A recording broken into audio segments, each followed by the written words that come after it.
Bom dia. Givanite, te assustei, né, Givanite? A Givanite estava tão concentrada ali no estudo da Bíblia. Eu disse, bom dia, ela assustou. Desculpa, viu, filhinho? Que bom que estamos juntos novamente e vamos aí para mais um início da parte clara do dia, né? Adorando a Deus na madrugada e pedindo para Ele a presença dele, a guia, né? As claras impressões do espírito sobre o que fazer, o que não fazer, nessa natureza que fica indicando o caminho contrário, né? E a gente acorda, tem uma natureza indicando um sentido contrário e tem outra natureza indicando o caminho, né? Que é esse caminho que nos leva ao encontro de Jesus Cristo.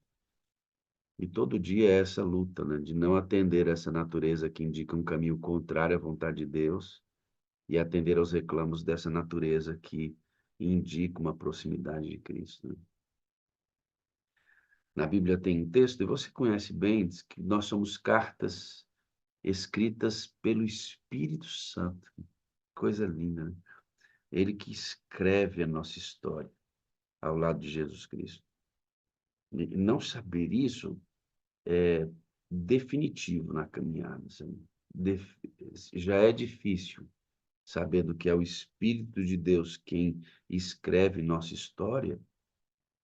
Imagina se não temos o Espírito, né, para escrever essa história, para nos ajudar a estar ligados a Jesus. É por intermédio dele que conhecemos a Cristo.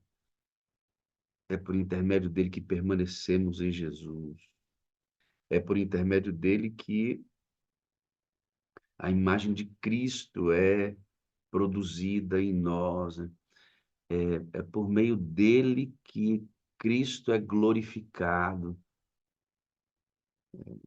Ele tem a função de revelar Jesus Cristo.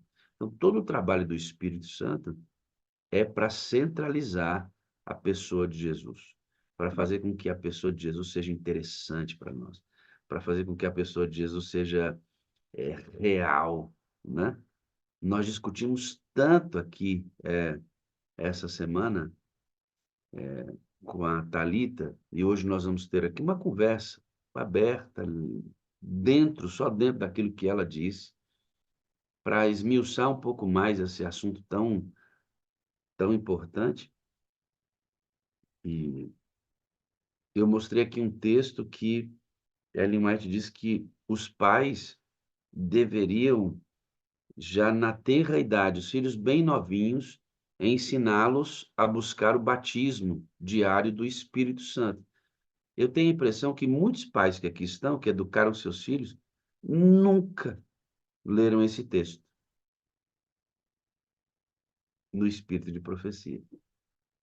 Já está na Bíblia há muito tempo que os crentes da terceira fase, eles andam no Espírito, eles vivem cheios do Espírito, eles oram no Espírito, a vida deles é escrita pelo Espírito, que o Espírito faz isso, né?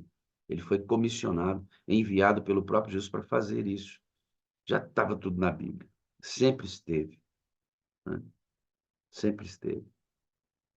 Só que assim como eu passei 20 anos pregando com muito pouco do Espírito Santo, é possível que muitos pais, inclusive eu confesso para vocês, irmãos, na caminhada da minha filha, de 25 anos que ela tem, 10 anos 15 anos dessa criação da minha filha, ela não ouvia de mim sobre o Espírito Santo. Isso tudo tem implicações, né? Isso vai se desdobrando em coisas que a gente sofre muito com elas. Então, vamos colocar o trem nos trilhos.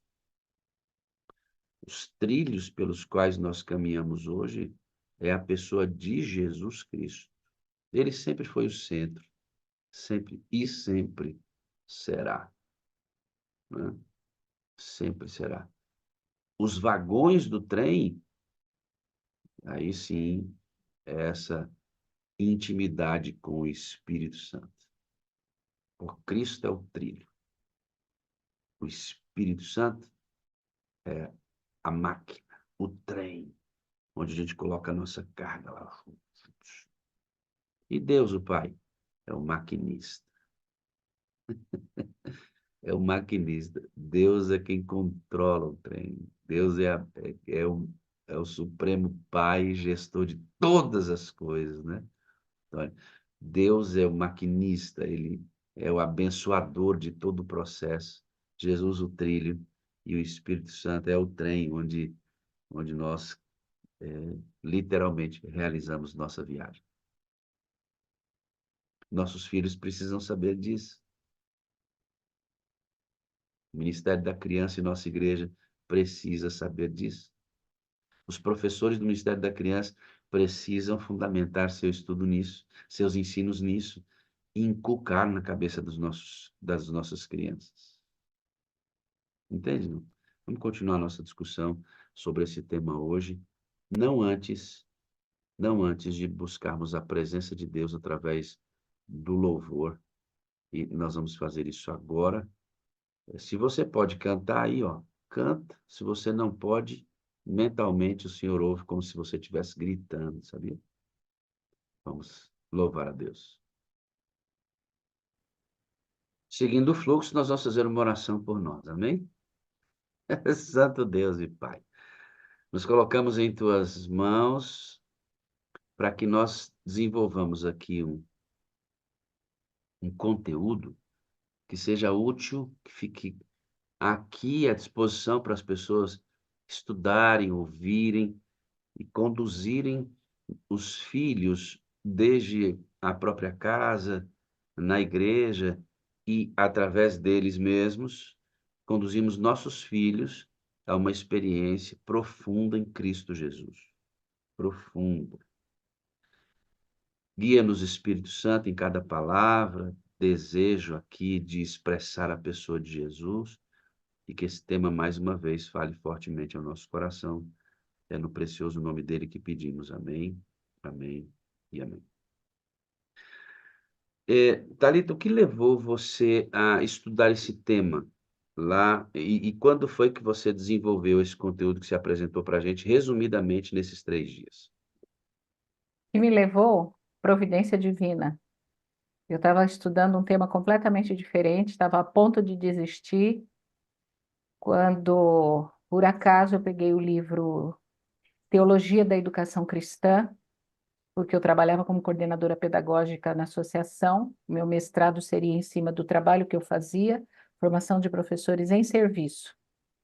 E uma semana eu estava para desistir já do mestrado, quando eu peguei esse livro para comparar a visão, porque naquela época se falava muito de construtivismo, construtivismo, construtivismo, que é o desdobramento da visão da epistemologia genética de Piaget, e uns contra, outros a favor e tal. E eu peguei esse livro, faz uma comparação entre a visão cristã de educação e as ideias de Piaget e Kohlberg.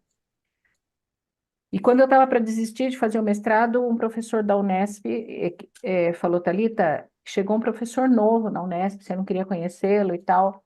E daí, quando eu fui conhecê-lo, apresentei meu projeto para ele, ele trabalhava o julgamento moral, que é também ideias básicas de Piaget, desenvolvidas por Kohlberg, que era um discípulo de Piaget, que estava no livro Teologia da Educação Cristã.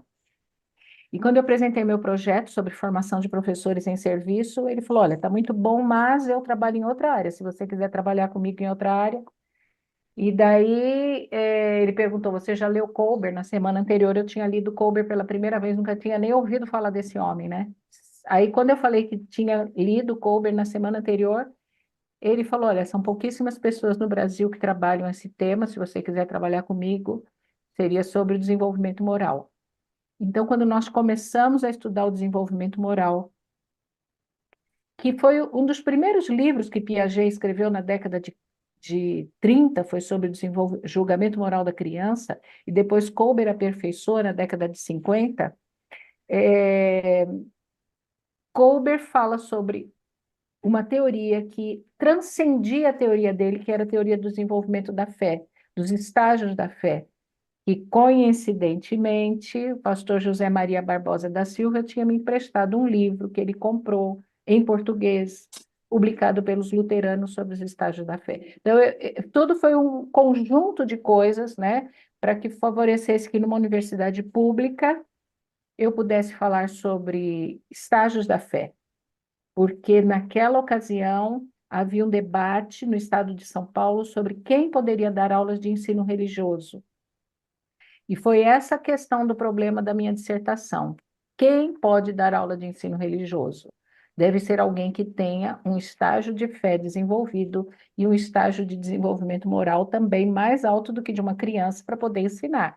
Quem lida com questões de moral e de fé precisa ter um estágio desenvolvido de fé para poder. Então, foi dentro dessa questão de que, que, que a universidade permitiu, né, que eu falasse de fé. Quem pode trabalhar ensino religioso? Então, eu diria assim, que foi um conjunto de coincidências ou de providência divina para que eu pudesse ter contato com esse material. Até alguém no chat do YouTube falou assim, por que você não escreve um livro?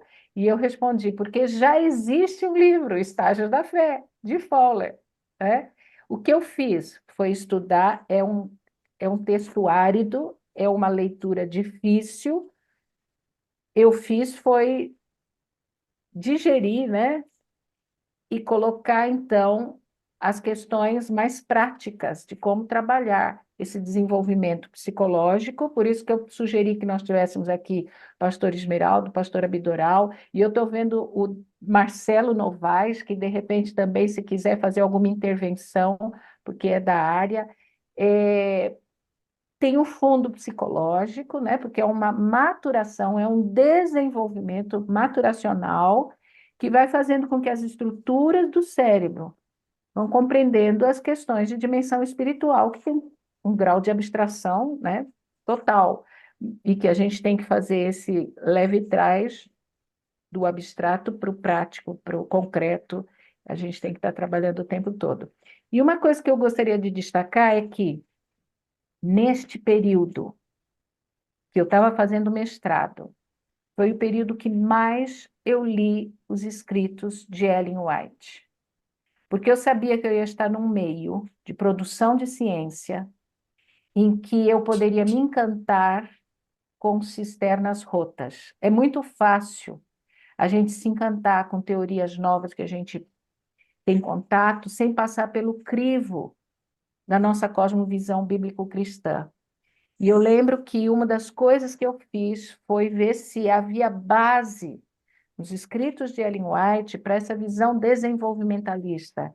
E eu lembro que eu me deparei com um texto de Ellen White que fala exatamente assim: nossa inteligência se desenvolverá à medida que façamos uso dela. E em vários textos ela vai apresentando esse processo de desenvolvimento, né? Uma visão realmente de amadurecimento das questões espirituais, da questão da fé, da questão da moral.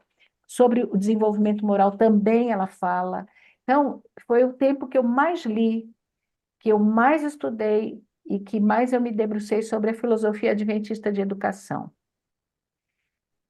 Quero, antes da gente introduzir no tema propriamente dito, quero fazer um destaque. Eu estava dentro da universidade e eu fui desafiada pelo meu chefe, líder da União, pastor Paulo Azevedo, departamental de educação da União, a aprovar uma ideia que eu disse para ele. Porque quando eu me debrucei mais sobre o espírito de profecia, para não ter risco de, em algum momento, misturar as coisas ou ter uma visão equivocada daquilo que eu estava lendo duas teorias novas para mim, né?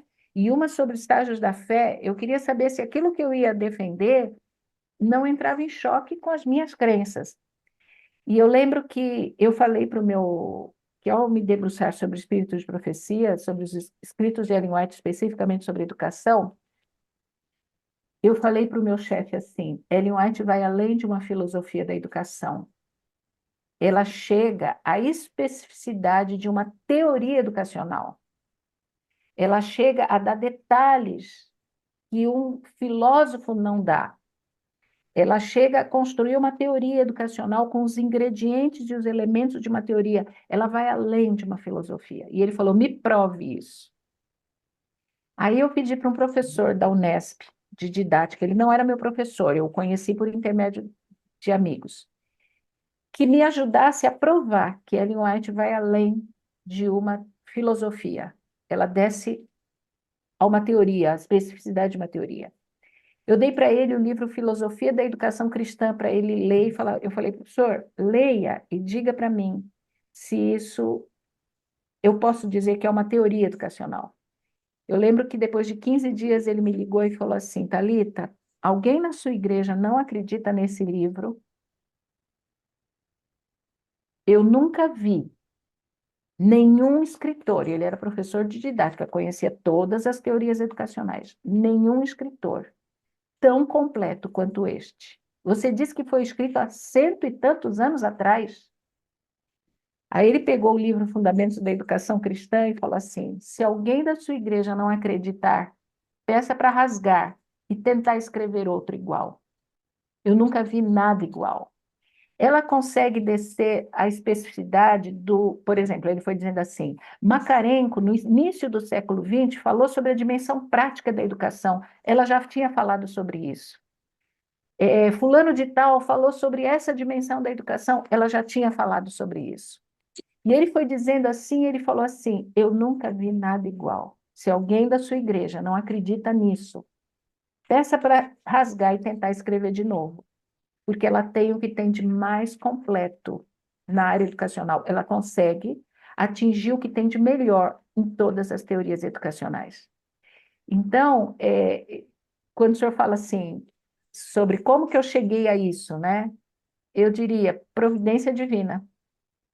E a outra coisa, a oportunidade também de testemunhar, porque neste meio onde se produz ciência, e eu coloco sempre ciência entre aspas, nós temos que ter muita clareza do que cremos, em que cremos, para que a gente não tenha riscos, né? E possa testemunhar.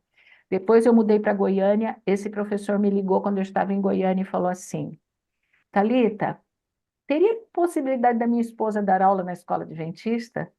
Porque eu acredito que a escola adventista tem exatamente tudo aquilo que eu acredito em termos de educação.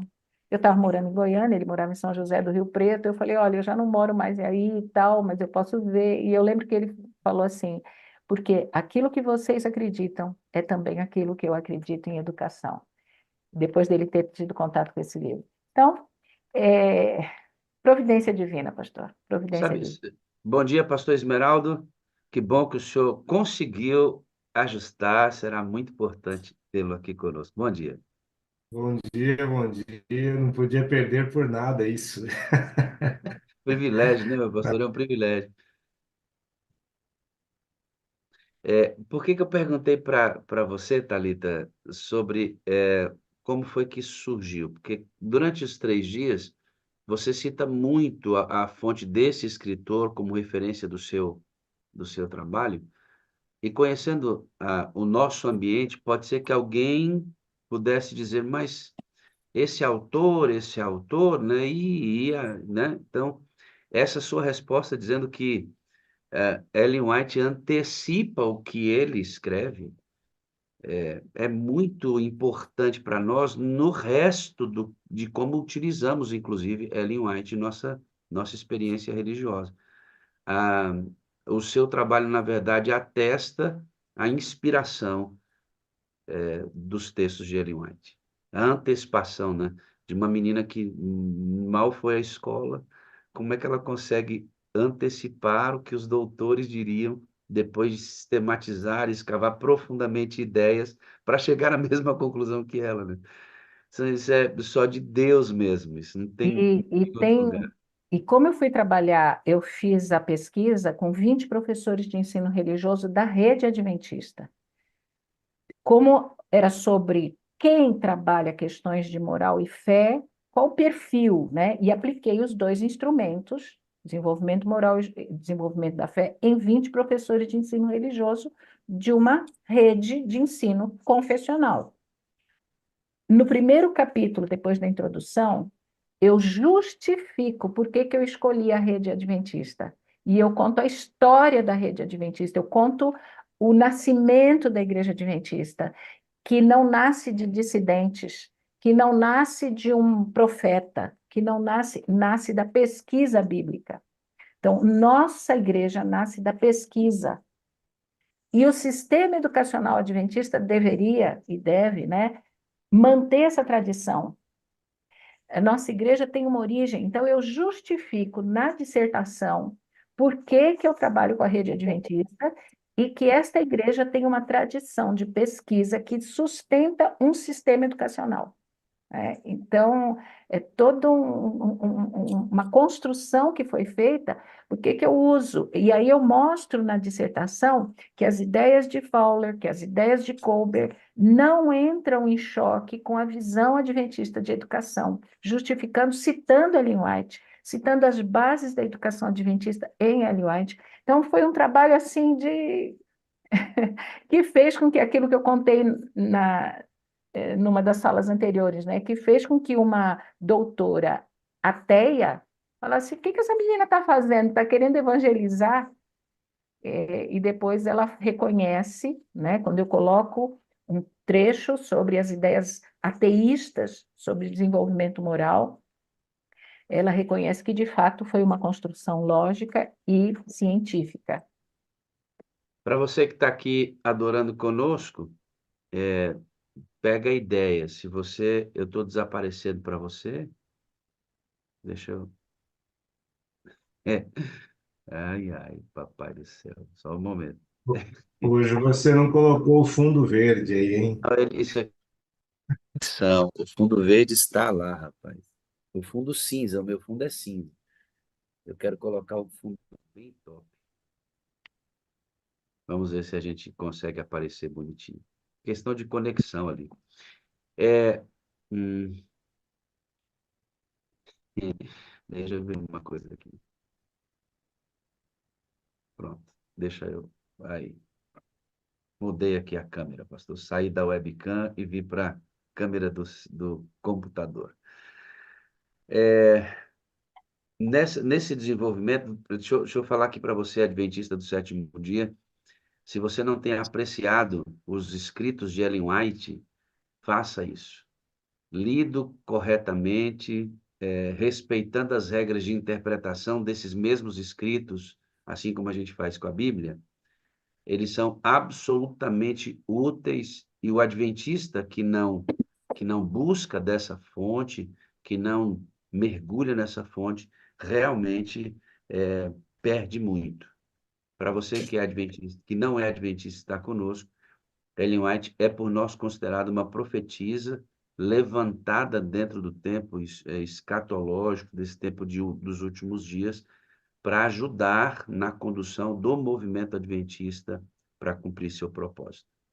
Estude, leia, como esse doutor que lê um livro dela e se encantou com o conteúdo de uma menina que não foi à escola, que não estudou como tantos outros, escreveu de maneira tão profunda.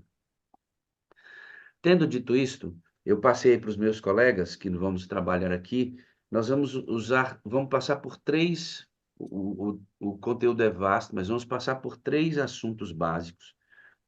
Num deles, Thalita, você fez uma afirmação sobre a utilização nesse processo moral e religioso, a utilização de figuras de animais expressando ou possuindo voz, sentimento, e que isto é contrário à formação religiosa e moral de uma criança cristã.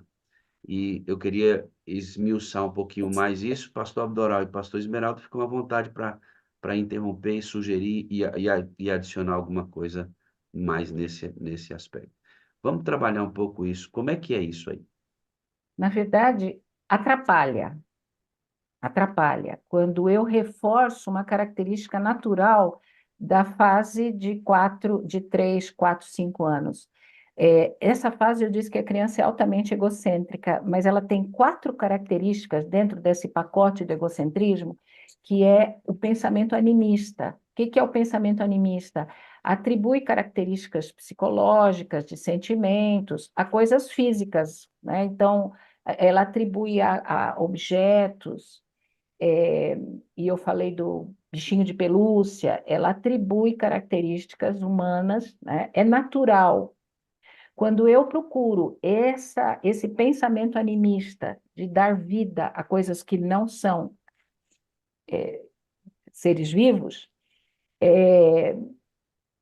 eu estou misturando, né, aquilo que é natural dessa faixa etária, fazendo com que ela aprenda conceitos religiosos, virtudes morais, virtudes cristãs, usando um recurso que é natural da mente dela e que depois vai ser difícil ela sair disso. Ao mesmo tempo que uma criança que já está na fase seguinte, 7 anos, vai desacreditar, vai dar descrédito a esse tipo de história, a esse tipo de informação, porque ele já saiu da fase animista. Então, a criança tem essas características do animismo, do antropomorfismo, do artificialismo. Então, se eu reforço isso, contando histórias com fundo espiritual, além de fazer com que a criança permaneça nessa fase, assim, né, reforce essas características, eu misturo verdades espirituais com coisas que são fantasiosas. Isso não é bom, né? Então, eu Isso, falei, isso, desculpe, pode falar. isso tem a ver com a questão da referência. Porque vamos pegar aqui um cavalinho ensina para ele um princípio moral. Ele está ali vendo um cavalinho falar, o cavalinho expressar sentimentos, e ele acredita no que o cavalinho está dizendo, ele cria referência afetiva com aquele cavalinho, e quando ele muda de fase e percebe que aquele cavalinho não existe, ele se frustra com essa imagem criada de maneira artificial, e o princípio moral também desaparece com essa frustração. É um risco, é um risco, é exatamente um risco. E o outro risco é quando eu falo isso num conjunto de crianças, que tem crianças que já estão na fase seguinte, que é exatamente a luta para desvincular o que é real do que é imaginário. Então, quando eu falo isso numa adoração infantil, onde tem crianças de 2 faixas etárias, de 2 fases do desenvolvimento, de 2 estágios, o maiorzinho já vai é, colocar descrédito naquilo que eu estou falando. Então, algum tempo atrás, quando eu mudei de associação, até um colega pastor veio falar comigo, porque ele fazia um trabalho em cima dos remédios naturais usando o animismo.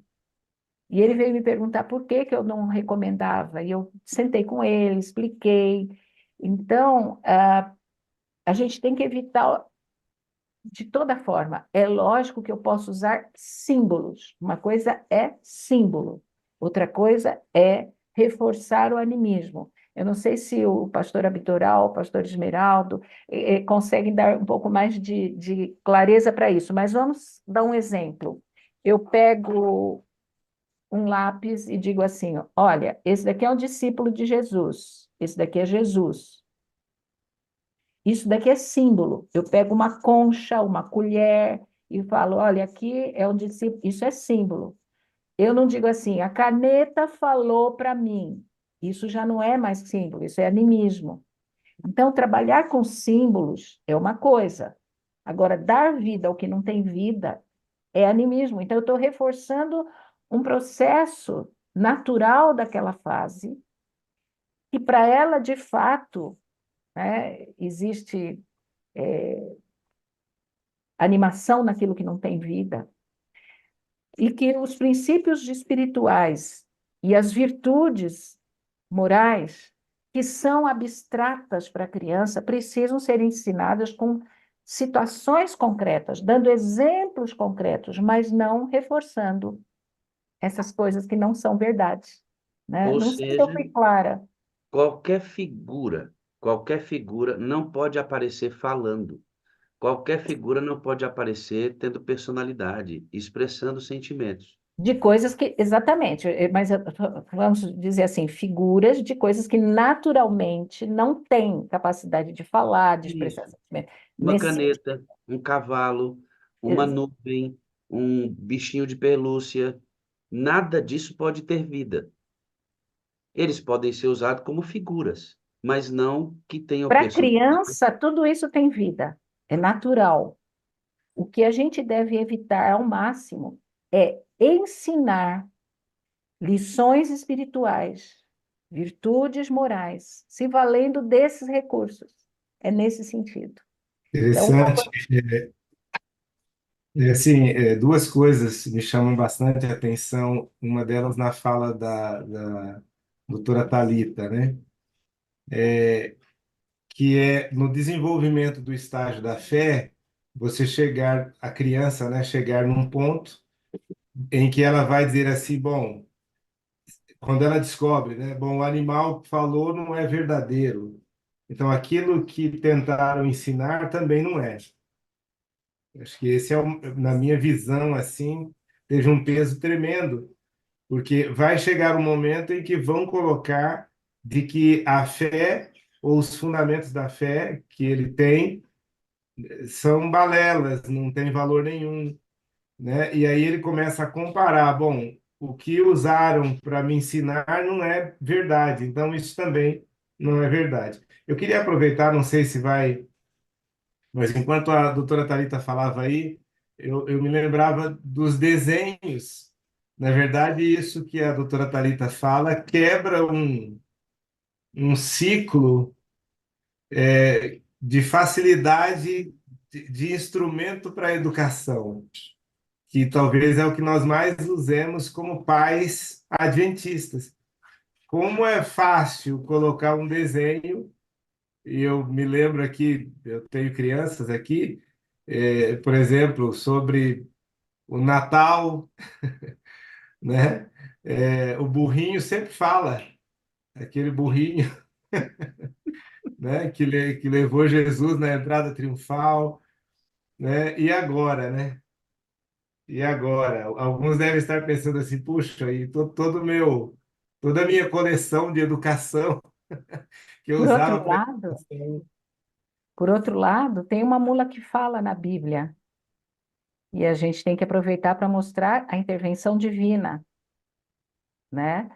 Tem um grande peixe que engole um homem, e a gente tem que mostrar a intervenção divina. tem uma serpente que fala também. E a gente tem que mostrar a intervenção divina. Então, quando eu digo assim, conte histórias da Bíblia como estão na Bíblia. É ponto, né? Conte a história da Bíblia como estão na Bíblia, que são É, intervenções divinas, é porque essas miraculosas. intervenções divinas não se refere ao animismo que nós vemos aplicados nesses desenhos. E não somente aí, viu, pastor, nesses desenhos religiosos. Eu vejo muitos pais usando hoje o artifício de desenhos não religiosos, mas não essencialmente religiosos, mas que aplicam princípios morais corretos. E eles utilizam muito o animismo para chegar na mente das crianças, para implantar esse princípio religioso. Tá muito cheio, especialmente no canal fechado, você tem muito à disposição esse material usando esse mesmo recurso. O que precisa ser entendido aqui é que nós não precisamos usar esse recurso. É simples, é não utilizar esse recurso e contar a história como ela é, não adicionando aspectos que não existem realmente nessas histórias que nós contamos para as nossas crianças. Eu vou um Pastor. pouquinho, se já te passo a palavra, pastor, vou um pouquinho mais além. Eu estava numa igreja, me assentei e estava assistindo o Cantinho da Criança. E o professor fez uma infeliz pergunta.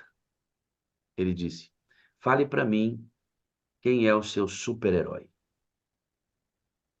Entrou Homem-Aranha, entrou Super-Homem, Thanos, Homem de Ferro. E o professor foi ficando pequeno, na frente da igreja. Pequeno, pequeno, porque Jesus não apareceu como herói de nenhuma daquelas crianças. Que vai muito para dentro disso que nós estamos discutindo aqui. Muito, são figuras irreais que não existem, absoluta ficção científica tomando lugar da construção da mente das nossas crianças. Pastor Abdoral. Pastor, até uma certa idade, a criança, ela não sabe fazer a diferença entre ela e a mãe. Ela acha que é um órgão só, uma pessoa só, ela e a mãe. Isso é muito claro na mente da criança até perto dos 2 anos de idade. E ela é muito verdadeira, certo? O que ela fala é a verdade. Ela não sabe fazer o faz de conta. Esse assunto do faz de conta ainda não existe na percepção da criança nessa faixa etária. Mas após os 6 anos, por aí, ela já sabe fazer o faz de conta, certo? Faz de conta que é isto.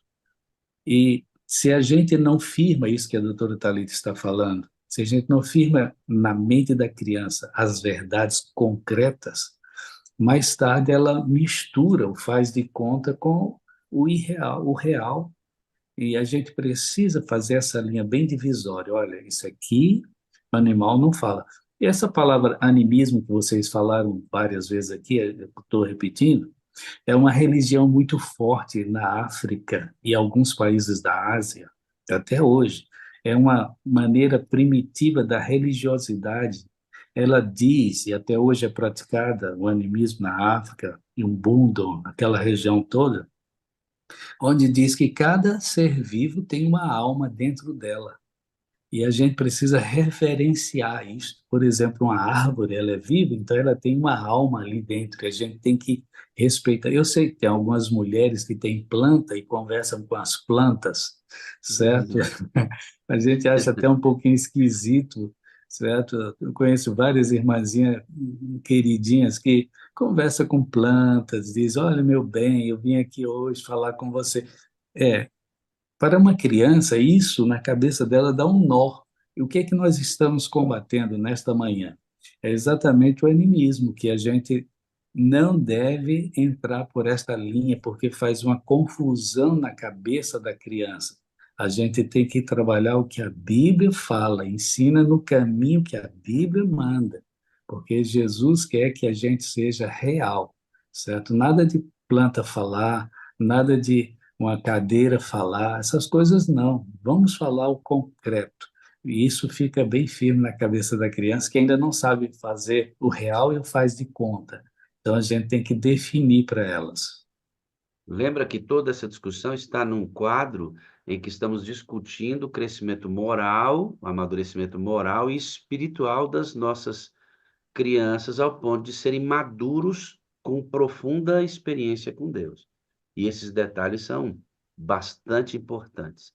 Para a gente transicionar, Thalita, de tema para uma outra abordagem que você fez, eu queria que a gente salientasse aqui que a utilização de figuras humanas, falando, brincando, isso está dentro de um aspecto correto, certo? Claro, claro. Flanelógrafo, é, utilizado tanto, né, com as figuras de Jesus, dos anjos, dos discípulos. Isso é contar o que a Bíblia tem, basta, né?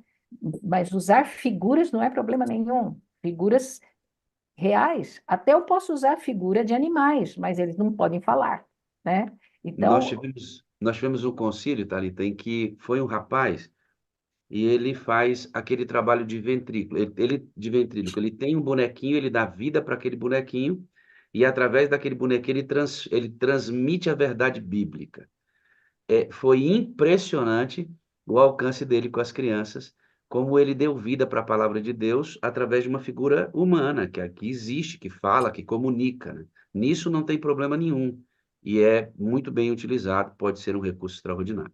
Lúdico, exatamente para a cabeça deles, que encaixa esse aspecto concreto com a capacidade imaginativa que aquela criança tem, né? Pastor, eu vi isso na Europa, e muitos jovens da Igreja Adventista pregam em praça pública através dos bonecos, certo? Porque é atrativo para todas as pessoas, todo mundo quer ver. Então, eu vi lá na Holanda, eu vi vários lugares na Europa, os jovens usando os bonecos, os fantoches, e pregando o evangelho. E realmente tem dado resultado. Olha uma maneira de evangelizar também aí, né? Uma sugestão para quem tem essa habilidade.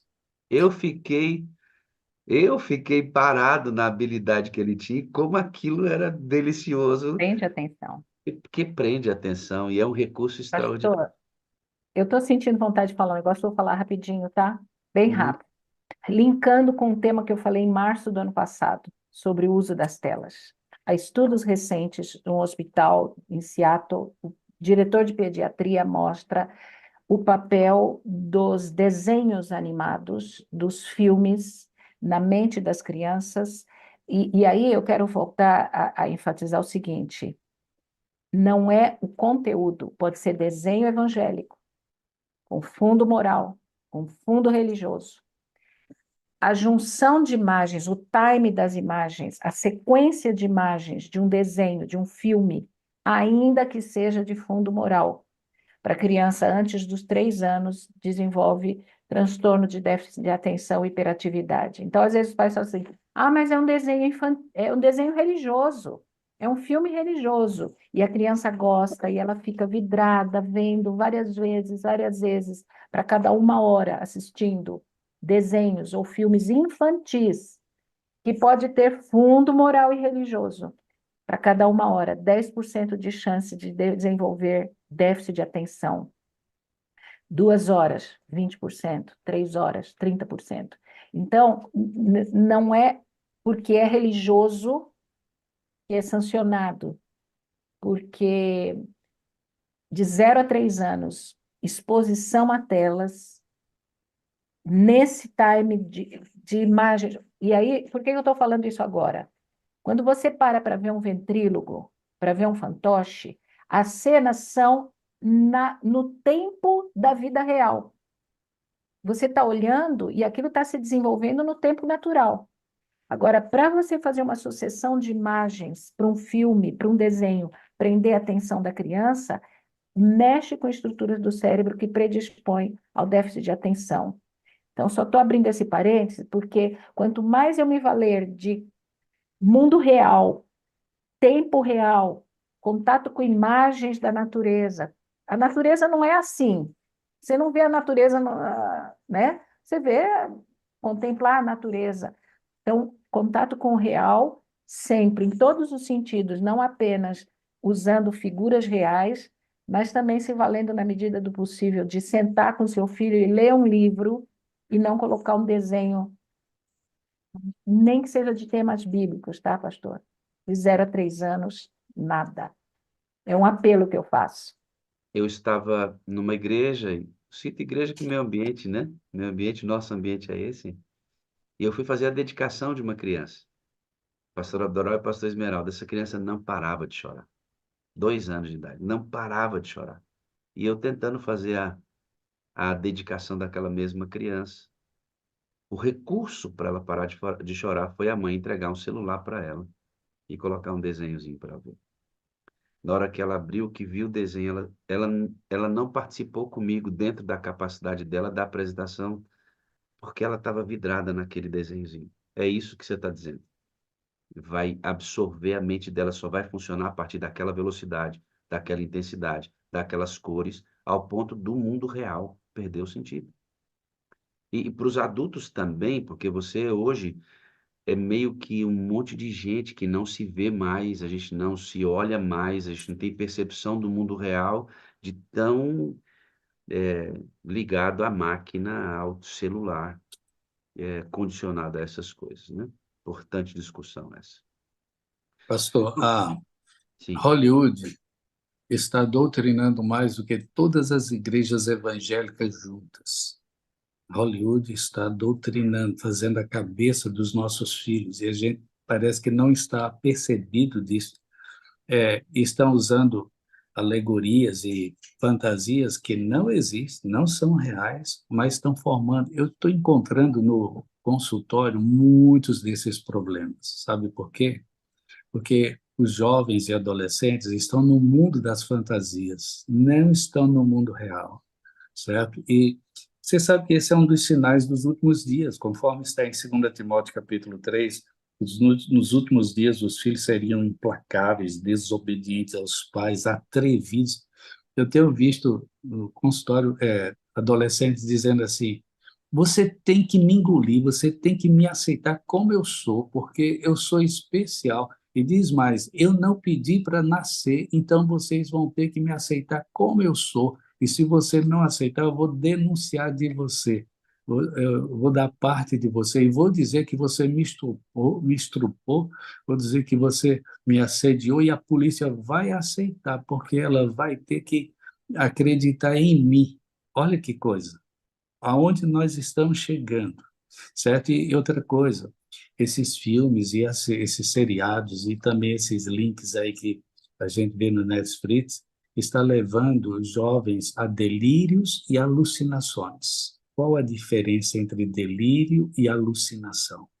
Delírio é atribuir coisas a objetos inanimados, é atribuir movimentos. É, por exemplo, dizer assim: essa caneta, doutor, quer me morder. Ó a boca dela, está querendo me morder. Ó, ela tá querendo me morder. Então, isso é delírio. É atribuir movimentos a objetos que existem.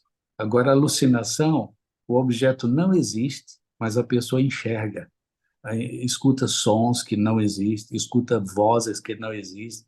Então, uma geração que está começando a entrar no mundo enlouquecido. Quem que está formando isso? Os filmes, desenhos animados e seriados estão formando a cabeça desses jovens. Por isso eles estão atrevidos, desobedientes, certo? De maneiras que estão enfatuados. É o que a Bíblia fala e nós estamos vendo isso bem claro, e eu estou enfrentando isso no consultório todos os dias. As implicações dessa discussão, elas são tamanhas, porque boa parte disso que acontece com os nossos filhos faz parte da terceirização da educação. Quando eu não tenho mais tempo para educar meus filhos, eu terceirizo, coloco na mão de pessoas, na mão de filmes, de desenhos, para que eles sejam cuidados ou distraídos enquanto eu tenho outras atividades. Isso faz parte também da descentralização funcional da família, porque Satanás estabeleceu um conjunto de informações para destituir a família, exatamente para tirar a mãe do lugar que ela deve ter, o pai do lugar que ela deve ter, para deixar a criança refém nesse tipo de coisa. Teria que discutir um pano muito aberto aqui, né? Mas vamos seguir na linha da nossa proposta, que isso aqui é maravilhoso. Mudando de fase, ele vai amadurecer na faixa etária mesmo. E aí você vai dizer aqui, dentro das aulas que você passou para a gente, que ele, em determinado momento, provoca uma ruptura com os pais, e o próximo ambiente formativo dessa criança é a comunidade, no nosso caso, a comunidade de crentes, o corpo de Cristo, a igreja, né? Que deve absorver essa criança, e não é que os filhos abandonarão completamente os pais, não acontece isso, você mesmo disse, mas que a comunidade de crente passa a ter, nessa fase, uma relevância bastante significativa nesse contexto moral e espiritual. E aí nós vamos agora para um lugar, eh, antes de ir para aí, pastor Abdoral e pastor Esmeraldo. O senhor foi presidente de campo há muito tempo, e o pastor Esmeraldo hoje é o pastor dos pastores, e ele também cuida dos anciãos da igreja. Nós vamos entrar agora no mérito que é de extrema responsabilidade de pastores e anciãos, que é oferecer uma comunidade relevante para esses meninos que estão mudando de fase. Na sua opinião, quais são as características que uma igreja local deve ter para conseguir, vamos supor que os pais fizeram um bom trabalho dentro das faixas, e ele agora está transicionando para dentro da comunidade onde ela deve absorver esse menino e continuar o processo de maturação. Qual é a característica, ou quais são as características, né, que esta comunidade de crentes precisa ter? Desde a sua liturgia, que é a maneira como a gente apresenta o culto, até a própria, o próprio testemunho individual dos pastores, anciãos e líderes da igreja na formação desses meninos. Pastor, não sei se o pastor Esmeraldo quer falar primeiro, Não, mas pode ficar à vontade. tem 3 fatores que a gente precisa trabalhar como comunidade para manter os filhos na igreja. A gente sabe que, voltando lá ao pastoreio, 2 maneiras de segurar a ovelha dentro do curral. A primeira é aumentando o tamanho da cerca, subindo o tamanho da cerca para que ela não pule. A segunda é melhorando a ração. Se você melhorar a ração, a ovelha fica. Então, essas 2 características são muito importantes para a gente fazer uma aplicação na igreja local, para os nossos filhos serem mantidos ali. Agora, a Thalita já falou sobre a influência do pastor e também da ração, a capacidade do pastor pregar um sermão que atinja a necessidade urgente das pessoas, das ovelhas, das crianças e dos jovens e dos juvenis também. Mas eu gostaria de falar sobre 3 aspectos rapidinhos, sobre como formar a imagem de Deus na pessoa, que isso a igreja pode fazer. Como é que a imagem de Deus é formada no ser humano? Através de 3 aspectos. Primeiro, aquilo que os cuidadores ensinaram, certo? Os seus cuidadores, a gente não pode, na psicologia a gente não pode nem falar mais os pais ensinaram, porque está exigido, e é exigido que a gente chame de cuidadores, porque às vezes tem criança criada pelos avós, outros criados pelos tios, e etc. Mas os cuidadores ensinaram o quê? Que tipo de educação, certo? Então, a inicial. O segundo aspecto é o ambiente onde essa pessoinha vai estar inserida. Aí entra a igreja, são as amizades, a escola e o ambiente da igreja. Então, essa influência entra no segundo estágio, certo? Agora, se o que os pais ensinaram coincide ou bate com aquilo que a igreja e a comunidade está ensinando, que é a escola e a igreja, então firma esse conceito. Mas tem um terceiro aspecto. O terceiro aspecto é a personalidade decidiu. O que é que a pessoa decidiu, certo? Se ela realmente decidiu seguir isto, se ela decidiu dar atenção aos pais, decidiu dar atenção à igreja, então isso é muito importante. São 3 fatores: o que os cuidadores ensinaram, o que a comunidade, onde ela está inserida, que é o ambiente, está ensinando, e as decisões pessoais dela, que são o terceiro. É isso que forma a imagem de Deus no ser humano. E a igreja tem uma forte oportunidade, uma grande oportunidade para afirmar esses valores na mente do jovem, certo? Intencionalmente, certo? Mostrando através do exemplo, através da oração, através de atividades que os envolva na sua faixa etária, entendeu? Como desbravadores, aventureiros, classe de líder e etc, etc. Tem que envolver nesse movimento. Uma vez eu entrei no carro e um pai pediu uma carona e daqui a pouco o pai disse: Pastor, o que é que a missão e a igreja está fazendo pelos nossos filhos? Porque o meu filho foi criado na igreja desde pequeno e está saindo da igreja, pastor. E a culpa não é minha, porque eu ensinei. Olha que coisa. E eu disse esses 3 fatores. Olha, irmão, a gente tem que analisar esse contexto que o senhor ensinou positivo. Aí, agora, o que a igreja está ensinando, ó, a igreja tem clube de desbravadores, tem isso, tem aquilo, também está ensinando. Mas a gente tem que ver o terceiro fator, a decisão pessoal. E isso é muito importante. E o caráter de Deus respeita e faz parte do caráter de Deus o livre-arbítrio. E Deus permite o livre-arbítrio. Então, a gente tem que considerar esses fatores para que a gente não comece a criticar a igreja que não faz nada, que criticar os pais que não faz nada. Não, é um conjunto, e esse conjunto precisa estar bem claro na mente de cada um de nós. E a igreja tem uma responsabilidade em transmitir essa influência nessa faixa etária para os nossos filhos. Eu tive a oportunidade de mostrar num slide rapidamente de quem é a responsabilidade. É uma responsabilidade partilhada. Só que em cada fase, um destes entes, instituições ou agentes tem preeminência, né? Então, na primeira infância, o locus de autoridade é o adulto que cuida, né?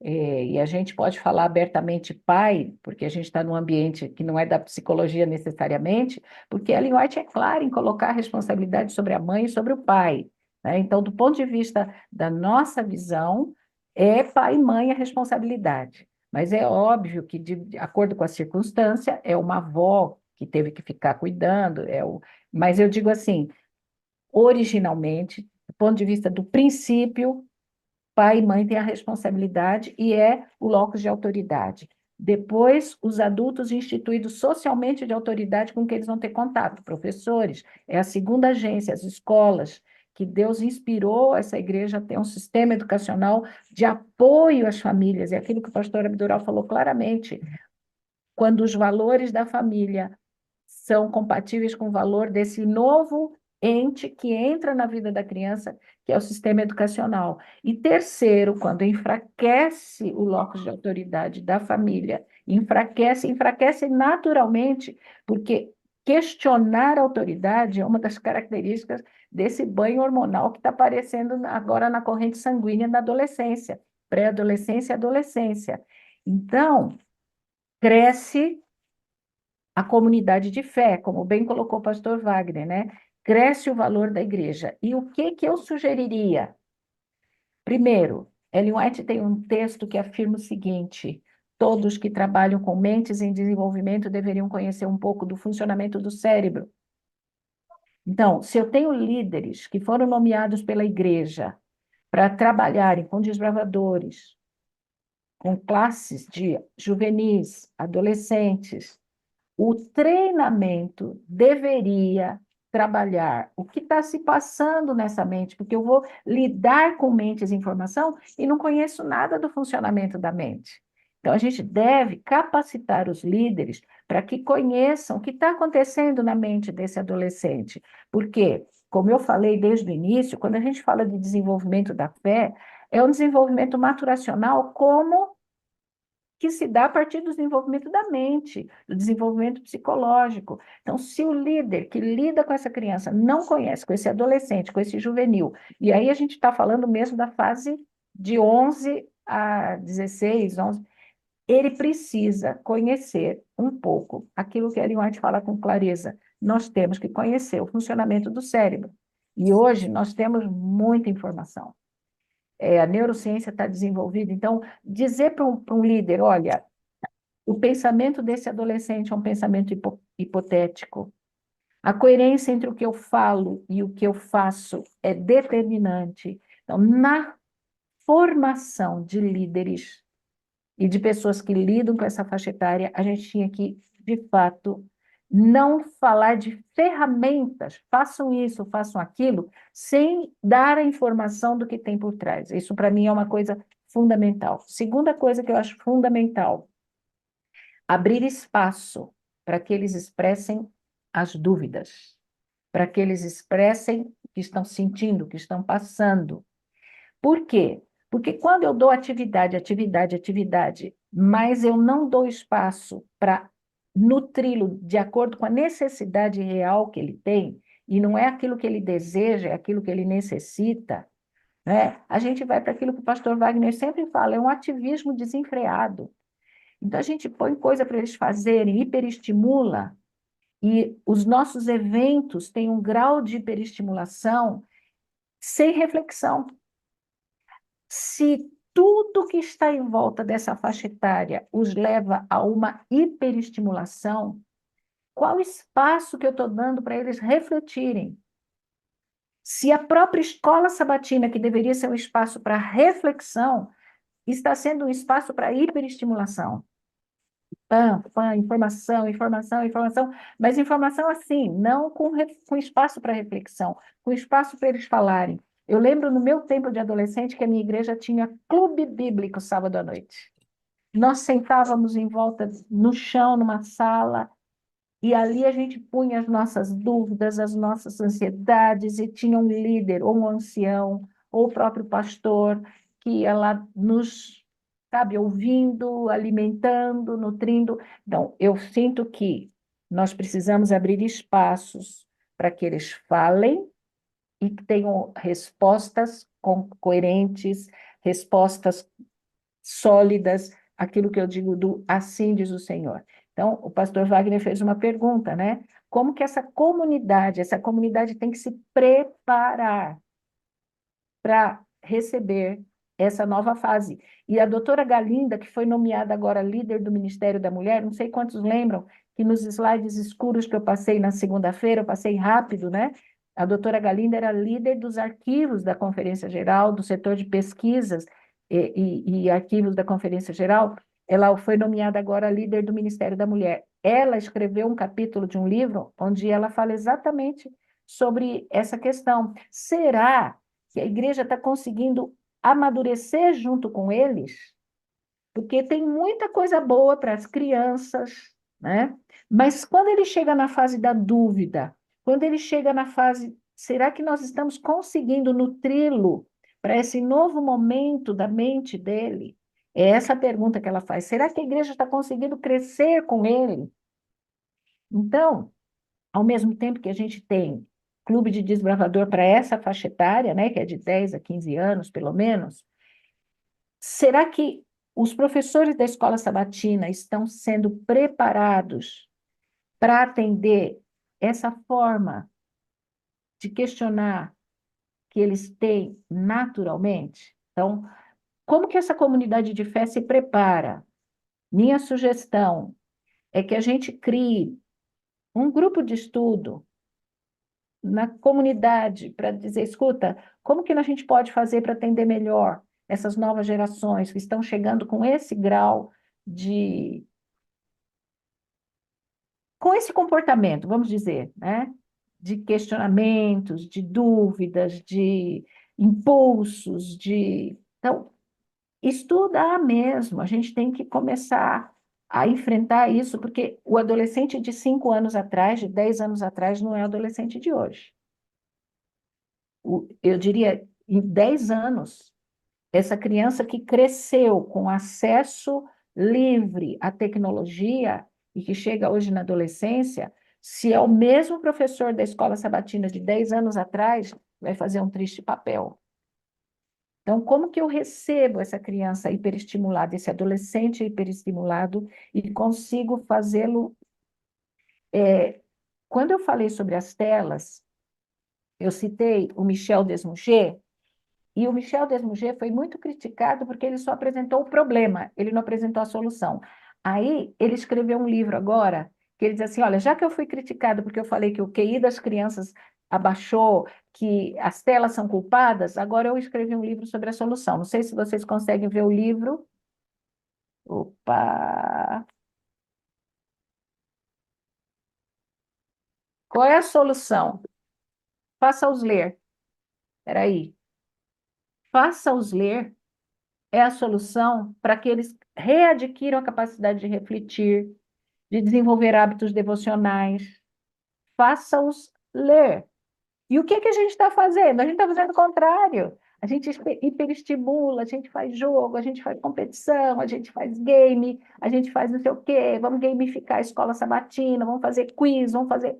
E ele está dizendo, faça-os ler, para a gente conseguir fazer com que eles reflitam, que eles pensem, que eles, como bem falou o pastor Abidoral, tomem decisões, porque agora eles estão se constituindo indivíduos.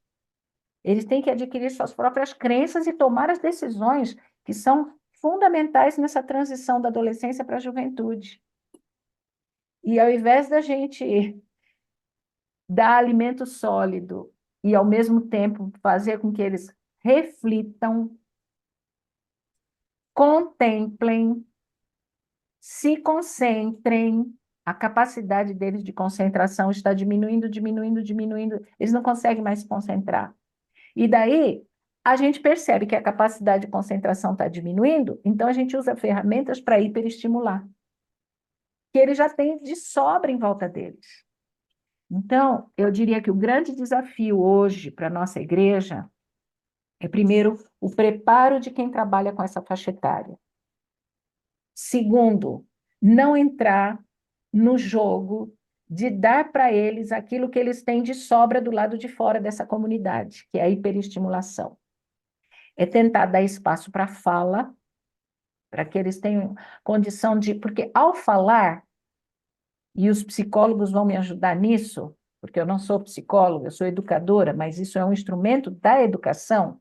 Ao verbalizar, eu construo as ideias. A fala, a linguagem, é um mecanismo de aprendizagem também. É um mecanismo de consolidar as minhas crenças, consolidar. Então, quando eu dou espaço para um adolescente falar, ele está fazendo o cérebro dele construir uma linha de pensamento. Ele está fazendo o cérebro dele colocar em ação, né? E é uma forma de aprendizagem. Então, abrir espaços para eles falarem. Eu não sei quando, eu não sei como, mas eu vejo que nós não temos espaço para fala.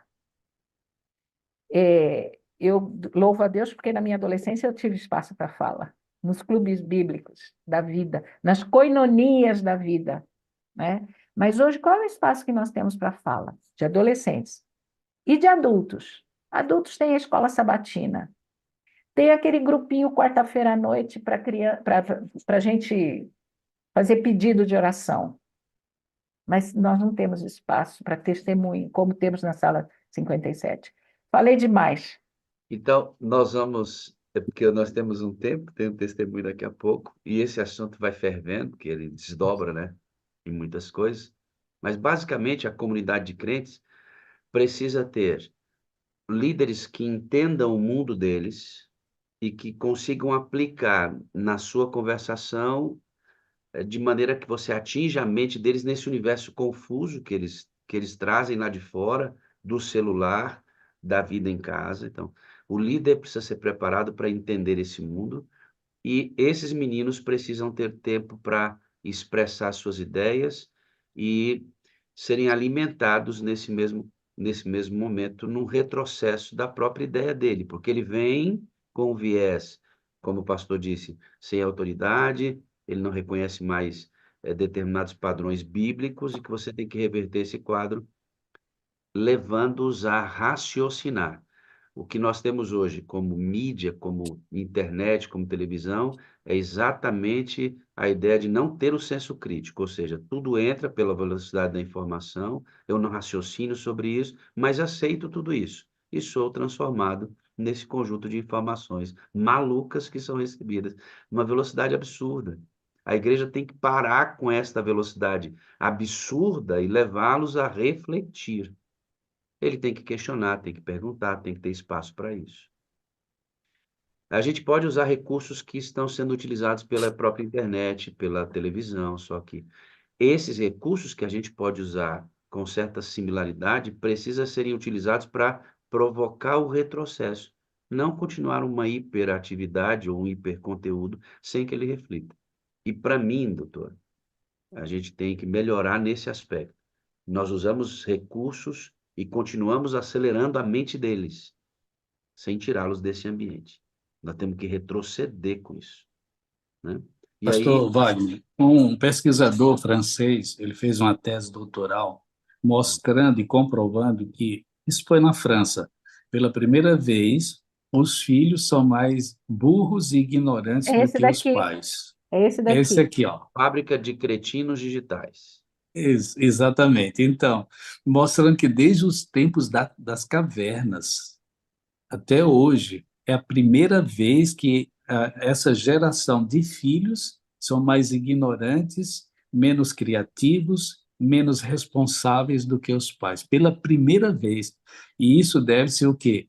A influência da mídia, a influência de vários outros líderes que realmente estão desviando. E a gente precisa estimular a memória motora dos nossos filhos e também da criatividade, o que a Thalita falou, deixa que eles se expressem, deixa que eles digam o que estão sentindo, para a gente dar o remédio que eles precisam. Mas a gente, às vezes, nós queremos apenas seguir o que a mídia também está fazendo e oferecendo, programas bonitos e não sei o quê. Ei, será que isso é a necessidade deles? Ou a gente está apenas aumentando o que eles já estão recebendo de Hollywood? Então, a gente precisa lembrar que a gente deve coçar onde está coçando, certo?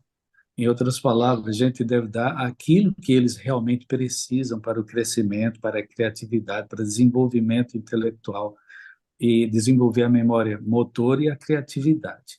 Eu quero sugerir que alguns pais aqui que têm filhos na faixa de adolescência, que eles estão entrando no mundo das fantasias, é, acessa na internet Síndrome da Adolescência Normal. São 10 itens que um psicólogo também cunhou sobre isso, através de pesquisa, e mostrando que é normal, na faixa etária da adolescência, eles pensarem desta forma, certo? Por exemplo, busca de identidade, tendência grupal, necessidade de intelectualizar e fantasiar, crise religiosa, que é combater a religião dos pais, para ver se tem consistência, para ver se tem razão de existir, a vivência do tempo, eles são deslocados do tempo e do espaço, o que eles gostam, querem para agora, mas o que não gostam, eles não estão nem aí. Desenvolvimento da sexualidade, a atitude social reivindicatória, que eles buscam a justiça, fala assim, também o governador não deveria ter feito isso e tal. É um senso de justiça que é aguçado nessa faixa etária, conduta contraditória, também separação progressiva dos pais. Pode ver que um adolescente, quando o pai leva ao shopping, ele quer ficar lá na calçada do shopping, ele não quer chegar junto ao grupo dele com os pais junto, não. Porque senão o grupo vai dizer, olha aí, ó, não cortou o cordão umbilical, ó, filho de mamãezinha, papaizinho e tal. Então, eles querem distanciamento dos pais e também constante flutuação do humor, sabe? Ele pode estar sorrindo, sorrindo, sorrindo, logo em seguida começa a chorar. Isso, essa flutuação do humor, tudo E faz parte os dessa hormônios. faixa etária devido ao banho hormonal, que a Thalita Ô já falou aí racinha, sobre. ô racinha difícil. Eu Essa parte amo, eu amo. é um desafio falar para eles. Pastor Esmeraldo, para a gente transicionar para a última parte do nosso podcast, que legal isso, né? Bater papo, isso é bom. Estamos aprendendo numa boa conversa. Pastor Esmeraldo, o desafio da formação dos nossos pastores e anciãos, para entender que o nosso processo é desacelerar e levar os nossos meninos à reflexão. Como é que o senhor vê isso como ministerial e o tamanho do nosso desafio? O primeiro ponto que eu vejo assim é a questão espiritual, por incrível que pareça, porque o desafio é gigantesco para preparar e voltar às origens. Então, só pelo espírito mesmo. Por exemplo, meus filhos, daria até um livro, né? Meus filhos gostam da igreja. Meus filhos gostam da igreja. E eu fico feliz pelo fato de serem filhos de pastor, né? Isso nem sempre acontece. Eu não tenho dificuldades, por exemplo, para estar na igreja, para permanecer na igreja o tempo que eu preciso, e quando chega no final, eu que tenho que insistir com eles para voltarem para casa. Mas aí vem uma outra pergunta, ou mais duas, né, reflexões. Por que que eles gostam da igreja? Né? Essa é uma boa reflexão.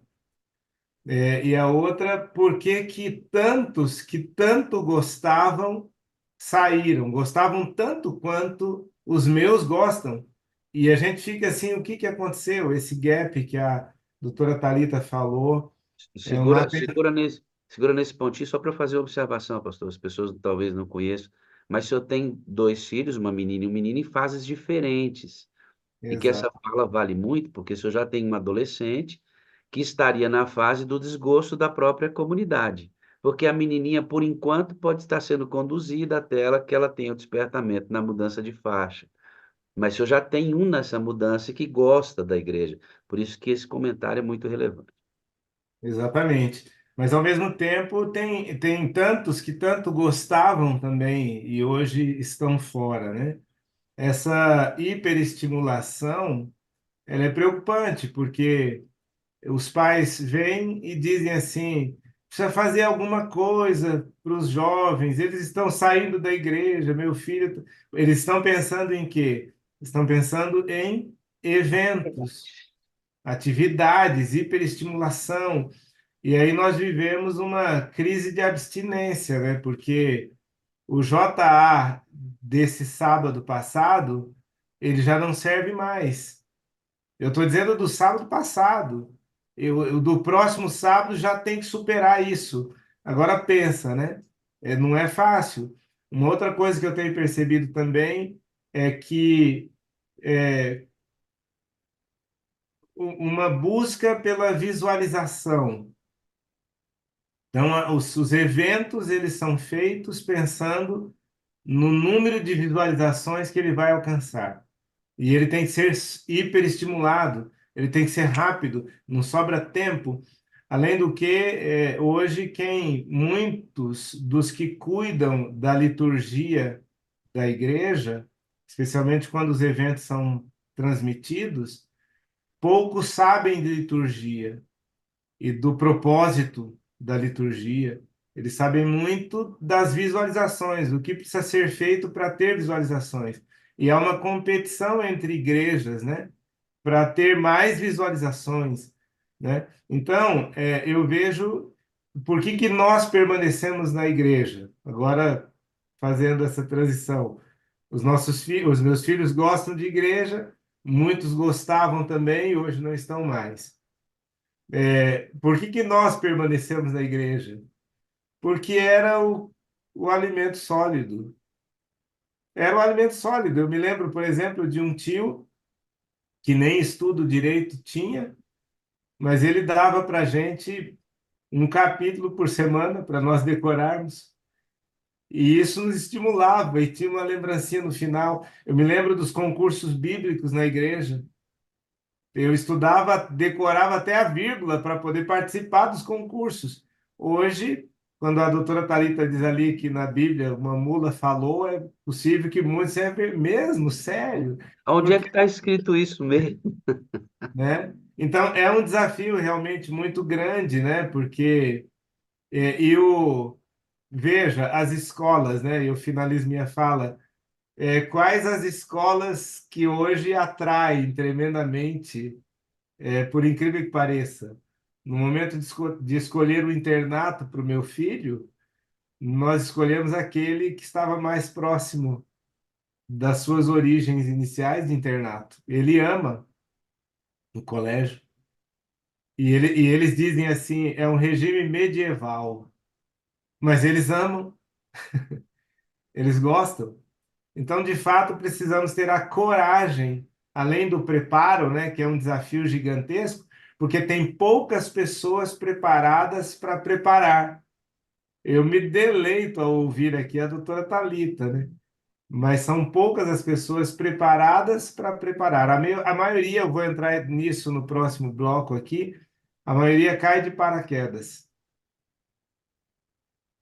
É porque o que o pastor Esmeraldo está dizendo, você que está aqui adorando com a gente, talvez não tenha noção de como isso, nos bastidores, é tão delicado que é a escolha de líderes para conduzir a igreja.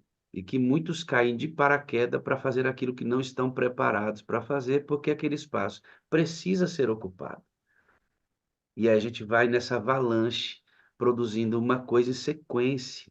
A gente é como dar um start na primeira pedra que derruba todas as outras. E aí, quando a gente pensa na formação de líderes, nós não conseguimos fazer a formação básica, que é como ele vai conduzir, por exemplo, uma recepção da igreja. Estou falando só da tecnicidade da, da recepção de uma igreja e os atributos de uma recepção. Isso não tem nada a ver com o que a gente está falando aqui, diretamente. É só o passo a passo do que é uma recepção. Não estou mexendo aí nas ideias de como abordar os nossos filhos. E E tem aí um.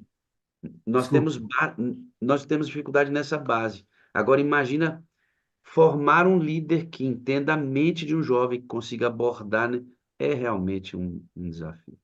E há uma situação também que contribui, né, para o estado em que nós estamos vivendo, é a falta de paciência daqueles que estão cuidando na liderança, né? Por exemplo, colocar minha filha para lavar a louça vai dar mais trabalho do que eu lavar a louça. E vai pôr em risco também a louça, E que pode. talvez eu tenha que lavar a louça de novo Né, pastor? Isso, e pode quebrar o copo. E aí eu prefiro fazer, porque eu também estou acelerado, precisa ser rápido. Aí lá na igreja é a mesma coisa. Hoje nós estamos enfrentando, por exemplo, um desafio numa igreja é, polarizada, polarizada entre os mais adultos e os mais jovens, e os jovens cederam. Graças a Deus, decidiram não sair da igreja adventista, mas decidiram sair daquela igreja. E quando você vai analisar, eles têm razão. Eles não estão pedindo, na verdade, não querem que eles participem, acham que a participação deles põe em risco, e eles estão ali querendo se envolver, querendo participar, e venceu essa liderança, levaram para uma comissão, destituíram os jovens que foram eleitos. Olha que situação. Então, essa concorrência, essa falta de harmonia, essa competição, é a falta de espiritualidade, né? Há uma preocupação em tornar um ambiente físico favorável, né? A sala dos adolescentes tem que ser estilizada, e aí corre em cima. Esse tipo de investimento até tem sido feito, mas o que acontece dentro desse espaço, né? É que a gente vai entrar agora no nosso terceiro bloco. Temos 10 minutos para isso, amadinhos. 10 minutos hoje, mas nós vamos ter outros aí. A doutora Porque está. eu vejo como isso é bom, né? Isso aqui é um conteúdo que pode ser visto, revisto, você pode ouvir isso atentivamente na sua casa depois.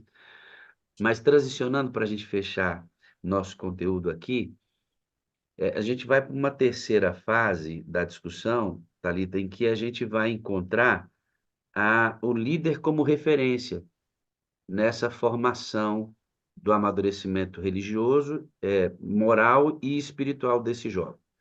É aquilo que eu falei no começo lá, da ideia de que eu preciso ser importante. Então, veja, nós temos uma igreja com superatividades, né? Acelerada, em que o jovem transferiu para a sua realidade espiritual a vida fundamentada nesses eventos, na luz que está no evento, na bateria que está no evento, na similaridade com as outras igrejas, como o pastor disse aqui, e a gente vai dando um formato acelerado e igual em todo lugar. Nós estamos propondo que temos que ter o senso crítico de desacelerar e, obviamente, vai mudar muita coisa nessa própria abordagem. Se eu fizer isso, escute aqui, e eliminar a capacidade de influenciar com a minha própria vida, a minha juventude, eu mato a juventude. Eu estou tirando deles o que eles acreditam, mas eu não dou para eles a segunda via, que é a minha própria vida como referência religiosa. Jesus viveu cheio do Espírito e ele gastava o seu maior tempo com pessoas. Se a liderança da igreja quiser desacelerar isso e desconsiderar que essa desaceleração passa pelo jovem contemplando, vendo um líder cheio do Espírito e vivendo com ele experiências religiosas, nós vamos matar nossos meninos. Pastor, nós precisamos de referências, nós precisamos de inspiração, nós precisamos de visualizar o evangelho vivido. E os jovens precisam muito mais. Eu disse que uma das formas de nós amadurecermos na fé e transicionarmos de um estágio para o outro é convivendo com pessoas maduras na fé. Então, nós necessitamos dessas referências, e eu gostaria de lembrar de uma parábola da Bíblia que Ellen White, no livro Parábolas de Jesus, aplica a essa situação, a dracma perdida. A dracma perdida é o jovem, é o filho da igreja que está dentro da igreja e não sabe que está perdido. E ela fala do dever dos pais de continuar a vida toda, não é? Eu já ouvi isso várias vezes. Não, meu filho atingiu a maioridade, eu fiz o que eu podia, meu filho casou, já não é mais minha responsabilidade. Ela diz que isso é uma responsabilidade da vida toda, dos pais.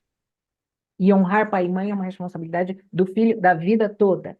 Mas a figura do líder espiritual é a mulher que pega a vassoura para varrer a poeira. E essa vassoura é o Espírito Santo. Ou seja, quando eu estou ali varrendo a poeira com a luminária, que é a Bíblia, a mulher pega uma candeia e a mulher pega uma vassoura. A vassoura é o Espírito Santo. Então, o líder, e aí entra, né, família também, mas o líder, ele tem que ter a candeia e ele tem que ter a vassoura do Espírito Santo para varrer. Essa mulher está procurando, e essa dracma não tem consciência que está perdida. A ovelha tem consciência que está perdida, mas a dracma não tem. No livro Parábolas de Jesus, fala claramente sobre este trabalho que deve ser feito para alcançar esses que estão dentro de casa. E eu digo que a mulher somos todos nós, líderes adultos, né? Não é porque eu não sou professor da escola sabatina, não, eu posso ser uma referência. Esse discipular, mentorear, né? Devia ser uma preocupação de todos, os adultos que vivem o evangelho e se preocupam de que a vida dele possa impressionar a vida desse jovem que precisa ver. Eu recebi uma pergunta, acho que foi a Clay que me mandou, de uma mãe que conheceu o evangelho agora, se apaixonou por Jesus agora, está na sala, mas ela tem 3 filhos nessa faixa etária que não querem saber da igreja.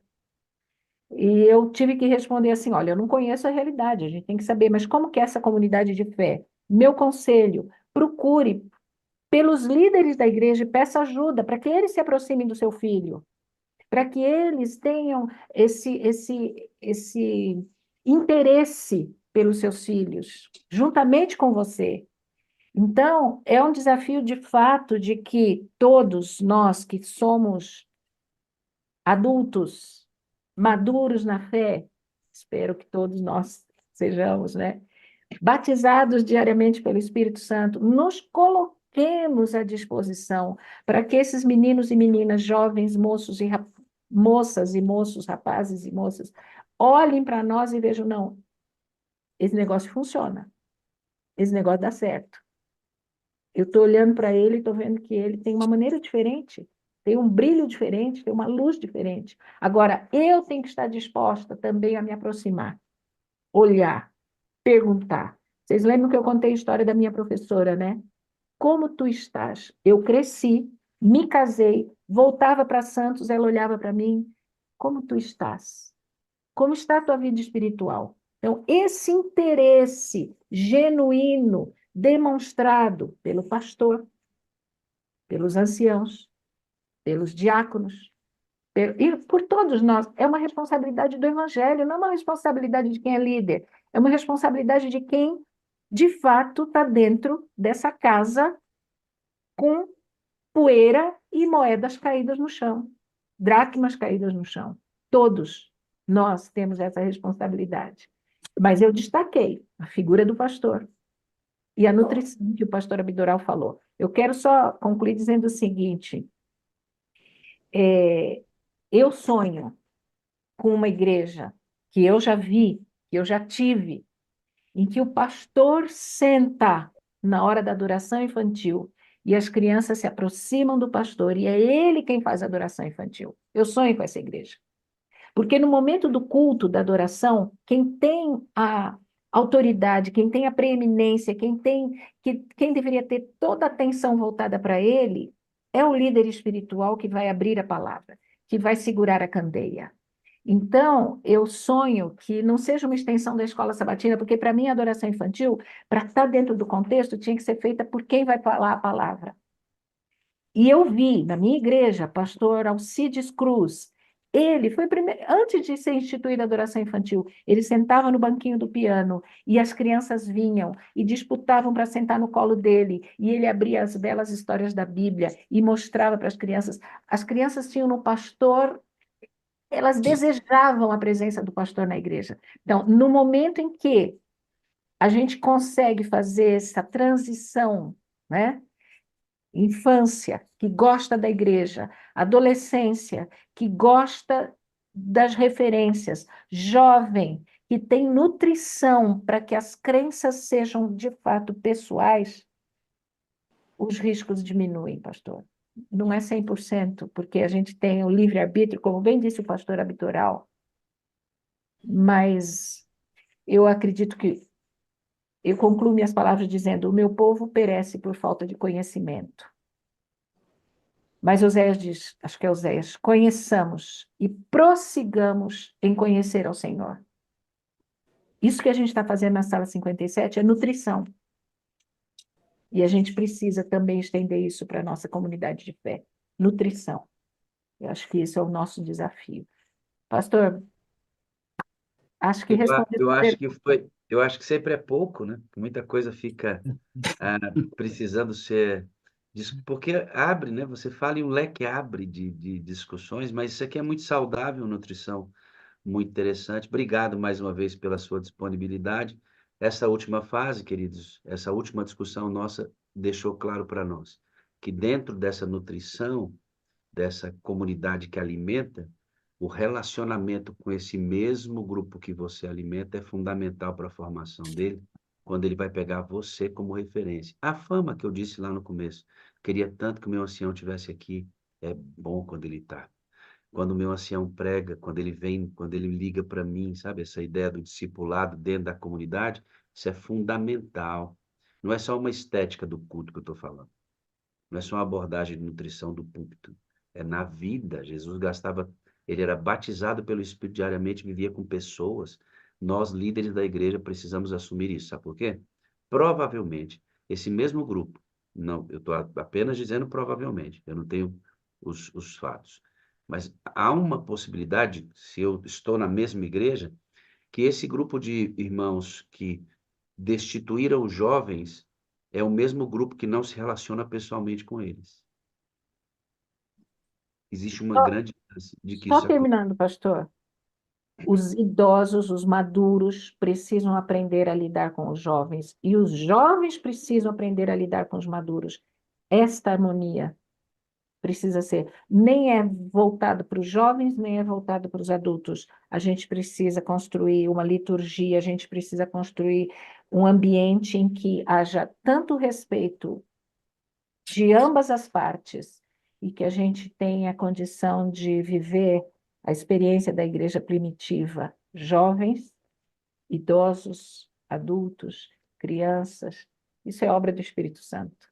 Eu Depois de gostaria receberem o de, batismo do Espírito Santo, começaram a perceber que estiveram na presença do próprio Senhor da glória. É disso que precisamos. Toda uma comunidade recebendo o Espírito, andando na presença do próprio Senhor, e esse Senhor vai arrumando a casa à medida que nós nos debruçamos para aprender e continuar aprendendo, né? Pastor gostaria de Esmeralda. dar, eu gostaria de dar algumas sugestões e de público aqui, né? Porque quando você convidou a doutora Thalita para o podcast de público, coloca na parede ali, né? É, primeiro, a de um livro. De fato, para esse tempo, doutora Thalita, você foi chamada, né? E precisa, de alguma forma, expandir esse conhecimento, né? Dentro do preparo tão necessário de pessoas, de líderes, e que é tão difícil de chegar lá, né? Quando você começou a falar, e você falou ali, além de uma filosofia, seria um bom começo, né? Um livro aí mostrando que os ensinamentos do Espírito de Profecia vão além da filosofia, né? Uma outra sugestão é para o pastor Wagner, né? Um dia eu estava saindo para uma palestra para uma escola de pais e o meu menino, que hoje tem 18, não me lembro exatamente quantos anos ele tinha, 7, 8, não me lembro exatamente. E ele queria muito que eu brincasse com ele. E ele estava insistindo muito, e eu brinquei um pouco, e eu precisava sair, porque tinha um horário para chegar para a escola de pais. E aí eu disse para ele, filho, olha, o papai está indo dar uma palestra para pais, e quando eu voltar, aí a gente brinca de novo, né? E ele disse assim, me leva junto. Você não vai falar para pais? Então, deixa eu falar, eu sei o que os pais precisam fazer. Que delícia, hein? Então, esse espaço aqui de discussão, ele vai ficar extremamente enriquecido e nós vamos dar um exemplo, trazendo para cá os adolescentes, junto com a doutora Thalita, para uma discussão, para um bate-papo. Eu acho que vai ser fantástico. E um só não vai ser suficiente também. Vai ter que repetir. E eu acho que vai ser maravilhoso ouvi-los, né? Também. A sugestão Pastor, já está aceita, pastor, e nós começamos já essa opção. Já dou a palavra, pastor Abdoral, só um minutinho para eu fechar isto aqui, ó. Amanhã, que a gente aqui discute, teoria e prática. Sala 57 é teoria e prática o tempo inteiro. Então, amanhã, você que está aqui, não perca, nós vamos ter essa menininha aqui, ó, trazendo a mensagem. Uma adolescente, ela é filha de uma das moderadoras da sala, da Fernanda, já pregou em uma vigília para a gente, tem uma experiência diferenciada, e a gente quer expor essa experiência diferenciada, e ela vai trazer para a sala o tema No Caminho de Emaús. Então, estendendo isto que nós estamos discutindo, o jovem vai ter espaço aqui para poder expressar suas ideias. E ele vai crescer, ela vai crescer por conta disso. Amanhã, não perca. E na segunda-feira a gente provavelmente tem uma outra adolescente também, trazendo a mensagem para a gente. E aí, meu pastor? Aqui é teoria e prática, meu amigo. Pastor Wagner, Pastor Oi, Wagner, oi. eu gostaria de saber da doutora Thalita se a gente pode ter acesso ao livro dela e como ter acesso ao livro dela. Você sabe que eu já estou jubilado, mas mais uma vez, a doutora Thalita me fez o coração balançar aqui e louvar a Deus por tudo isto. A minha dissertação de mestrado foi escrita em 1990, foi defendida em 1995, no tempo que eu escrevi ela toda a lápis. E depois paguei para alguém digitar. E por acaso, só em 2010 eu recuperei ela em Word com o meu ex-orientador. Então, eu tenho ela no meu computador, posso enviar para o seu e-mail, o senhor passa para o pastor Wagner seu e-mail e eu encaminho para o senhor a minha dissertação de mestrado com o maior prazer e me sinto lisonjeada. Que vai ter gente. Eu vou ficar imensamente agradecido, porque, apesar, eu fui departamental de educação e também fui departamental de jovens, e terminei, depois de algum tempo, pedindo para sair dos departamentos, porque não havia condições de colocar em prática aquilo que o Espírito de Profecia dizia. Depois eu fui diretor interno do que hoje é a UniAN. Eu lancei a pedra fundamental daquela escola. E terminei saindo porque quis fazer o trabalho de educador também. E foi muito trabalhoso, foi muito complicado. Então, o pastor Esmeraldo, o pastor Wagner, o pastor Abdural, irmãos que ouvem, nós precisamos voltar às origens. Eu tenho a impressão que os nossos seminários precisam trabalhar esta questão. E como precisam trabalhar isso com os pastores? Outro dia, há pouco tempo atrás, eu falei para professores na escola, aqui, a convite do departamento. E eu falei um pouco sobre oração. E quando eu falei sobre oração, eu disse que a gente conhece as pessoas que estão acostumadas a orar quando a gente olha para o joelho. Todos os que estão acostumados a se ajoelhar diante de Deus têm uma marquinha meio escura no joelho. E quando eu falei isso, algumas 2 ou 3 professoras pegaram a saia e cobriram os joelhos, porque os joelhos deles eram brancos. Eles não tinham intimidade com o Senhor, eles não conhecem o Senhor. E eu acho que a raiz dessa questão toda é a gente ter intimidade com o Senhor. Quando eu fui para o internato, já como estudante de teologia, eu busquei um pai.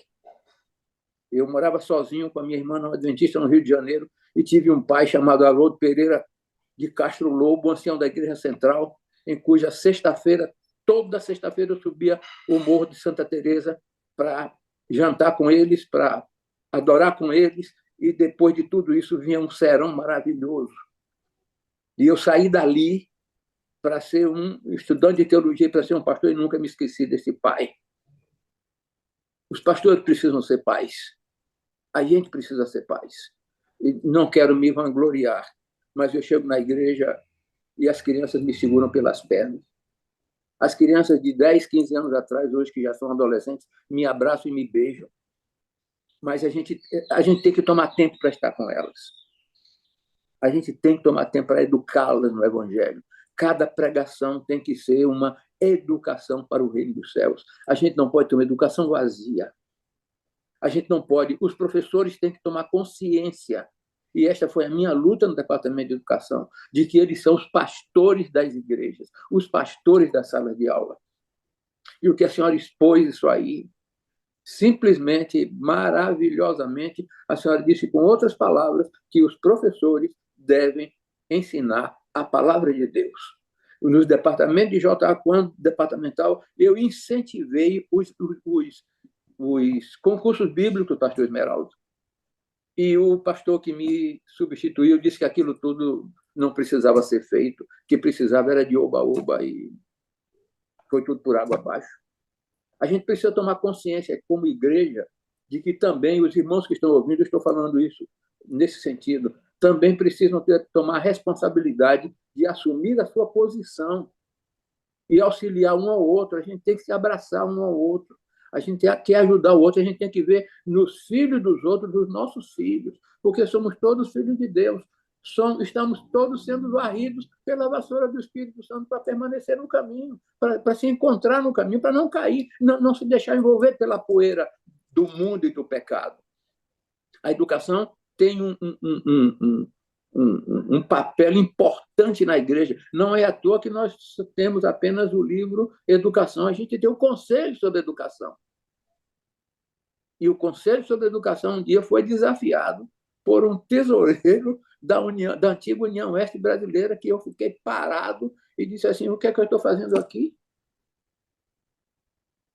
A gente precisa, de fato, estudar o Espírito de Profecia. A base da igreja está na educação. Nossos pioneiros aprenderam do educador mestre, que foi o Espírito Santo, mostrando a irmã White, mostrando a cada dos nossos pioneiros o que se devia fazer. O sistema educacional adventista vem em função de uma revelação divina de que a gente tem que investir na escola, mas a gente tem que investir no professor.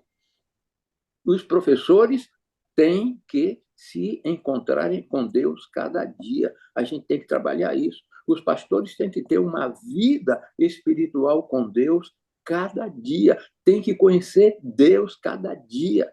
Tem que tomar tempo para estar com Ele cada dia. Não pode ser rápido. Eu vou encerrar dizendo algo aqui para os irmãos, que saiu na revista Adventista de maio de 22, uma revista que fala sobre oração. 67% dos irmãos, numa pesquisa que a Conferência Geral fez entre 2017 e 2018, com 58 mil adventistas ao redor do mundo, portanto, uma pesquisa global, 67% dos adventistas oram pelo menos uma vez por dia. 17% pelo menos uma vez por semana. 8% pelo menos uma vez por mês. 4% não oram nunca. Isso quer dizer que 35% não têm intimidade nenhuma com Deus. Eles não conhecem o Senhor, conhecem de ouvir falar. Os outros têm uma intimidade relativa com Deus. E aí a gente entende porque determinadas situações na igreja nos aparecem e a gente não tem condições de enfrentar. A gente precisa ensinar a igreja a desenvolver o espírito de oração e de usar a palavra de Deus para ensinar aos nossos jovens e às nossas crianças. Eu usei muito, irmã Thalita, no momento infantil, o flanelógrafo. Eu ainda tenho um flanelógrafo para falar para as crianças, para ensinar para as crianças. A gente precisa disso. Bom, deixa eu terminar aqui, porque os senhores têm que falar. Mas louvo a Deus e já enviei o link desta sala hoje para alguns professores com quem eu mantenho contato, para que eles assistam. Louvado seja Deus. Abençoado seja o Senhor por este encontro hoje. Obrigado pelo privilégio, pastor Wagner. Mas eu queria falar isso aí. Está tudo certo. Deus abençoe a todos. As necessidades são muitas, as nossas ideias são muitas, e eu vou terminar onde comecei. Ensinai vossos filhos, que têm o privilégio de receber a cada dia o batismo diário do Espírito Santo. A questão é espiritual. A questão é espiritual. Obrigado, pastor Esmeralda. Eu sei que o senhor ajustou aí para estar com a gente. Sorrisão de Deus, muito obrigado, viu? Amo o senhor. Muito obrigado pelo apoio sempre. Obrigado, Privilégio pastor. em Sim, todos vocês. pastor Abdoral, obrigado pela sua participação sempre muito produtiva, ao ponto. Obrigado, pastor. Quero só deixar um versículo bíblico. 1 Coríntios 11:1. Sede meus imitadores como eu sou de Cristo. Esse é o papel do líder. Os desbravadores dizem assim, ó, líder é aquele que sabe o caminho, vai na frente e é seguido. Ó, os três aspectos. Se faltar um desses, não é líder. Sabe o caminho, vai na frente e é seguido. E nós precisamos lembrar só um detalhezinho, pastor. Um líder é um agente de mudança. Quer mudar? Escolha um líder. Se escolher um líder não mudou, muda o líder. Porque com o líder, ou muda aqui ou muda daqui. Porque o líder é um agente de mudança. Então, que Deus faça de cada líder da igreja um agente de mudança, imitando a Jesus. Quando eu for levantado da terra, atrairei todos a mim mesmo. Esse é o líder. Estou falando? Estou falando. Obrigado, amado. Grande dia para o senhor, viu? Grande dia. Obrigado, pastor Esmeraldo. Grande dia para o senhor, viu, amado? Deus abençoe. Eu chego à conclusão de que, caso nós sejamos líderes maduros, isso será um grande desafio. Porque mudar estruturas, mudar comportamento, indo de encontro ao que na prática é feito, muitas vezes você se torna um desafio, Thalita. Um desafio, um agente indesejado, porque por conta dessa maturação, e você sabe onde você tem que mudar as coisas, essa mudança proposta não é aceita porque o nível de maturação não é compatível para entender isso. Porque você chegou a uma conclusão no seu estudo que me assombrou, que uma boa parte dos líderes que você entrevistou são imaturos, não preparados para ensinar. E esse é o grande desafio. Então, se eu chego... Pode ser até preparado para o ensino, mas não são preparados para inspirar. Esse é o lance, porque quando eu me envolvo com esses mesmos que a gente acabou de falar aqui, que eu tenho que me envolver, a minha proposta é ácida, porque desconstrói um hábito. E nem todo mundo está afim de abrir mão daquilo que gosta. Então, quem não abre mão para entender, vai ser refratário. É um desafio. Por isso que eu digo, a nossa chance é o nascedouro. A gente pode mudar as circunstâncias hoje com muita dificuldade, podemos. Mas a nossa chance é o nascedouro. Ensinai vossos filhos, que têm o privilégio de receber a cada dia o batismo do Espírito Santo. Se eles forem educados desde a sua meninice a viver imerso no azeite, nós temos chance. Eu amo você, eu preciso de você para ser feliz, você é a parte visível de Deus, e eu creio mais em Deus, porque você existe, e me desculpe, viu, pela insistência. Mas é muito útil. Obrigada, pastor. Grande abraço e um grande dia na presença de Deus. Amém.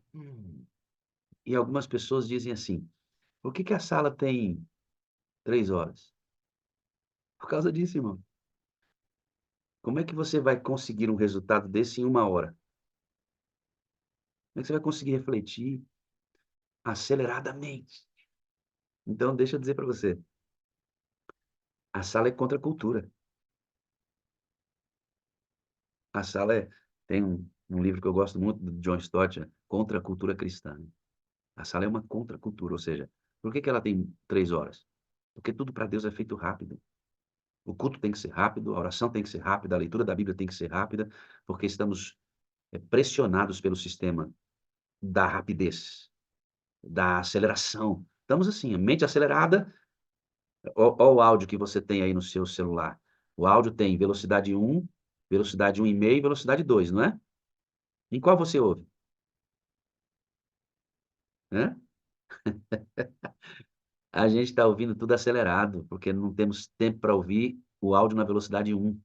Foi discutido isso aqui hoje. Trabalhe com as pessoas em tempo real. Trabalhe com as pessoas em tempo real. Então, a sala, ela é combatida. Eu não entro na sala porque tem 3 horas. Como é que pode? É exatamente. É contra a cultura. Aqui nós temos real. Tempo real para poder discutir os negócios do reino de Deus. Nenhuma crítica a cultos com menos tempo. Tem hora que eles precisam realmente ter menos tempo. A igreja precisa ter um tempo. Você pode vir com um culto com uma proposta de 1 hora, nenhuma crítica a isso. E essas coisas têm lugar, evidentemente. Assim como a sala tem lugar, por causa do seu horário, a ter um tempo mais extenso, para se amassar com mais tempo real as ideias do reino. Entendeu por que ela tem 3 horas? Por isso. Já tentei diminuir isso a todo custo. Deus nunca deixou. Deus nunca deixou de diminuir. Vambora, cortando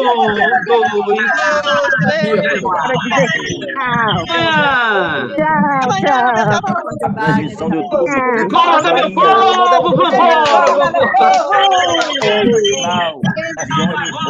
Vambora, gente! Bora. Aí colocou o filho da Fizuna, Silva Lima, a sua sobrinha Zenilda Pereira Silva. Essa mensagem, outros impactantes.